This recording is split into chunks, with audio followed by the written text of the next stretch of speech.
Hey everyone, today I'm going to show you how to clear thumbnail cache in Windows 11. So let's get started with this quick tutorial. First, you'll want to turn on your computer and wait for it to fully load into Windows 11. Make sure everything has finished loading before you proceed to the next steps, as this ensures a smooth process. Once your PC is ready, direct your attention to the Windows Start menu, which you'll find on your taskbar at the bottom of your screen. Click on the Start menu icon to open it. When the menu appears, you'll see a search bar at the top. Go ahead and type in Disk Cleanup. This is a built-in Windows utility that helps you free up space and remove unnecessary files from your system. After typing, press Enter on your keyboard to launch the application.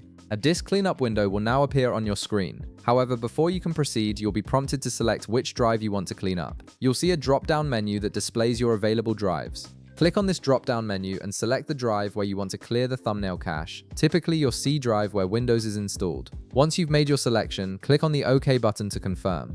The Disk Cleanup utility will now scan your selected drive and present you with a list of file types that can be safely removed. Look through this list carefully until you find an option labeled Thumbnails. Click on the checkbox next to Thumbnails to select it. This is the specific cache we want to clear, as thumbnails are temporary image files that Windows creates to display folder previews more quickly. Over time, this cache can become corrupted or unnecessarily large, which is why clearing it can be helpful.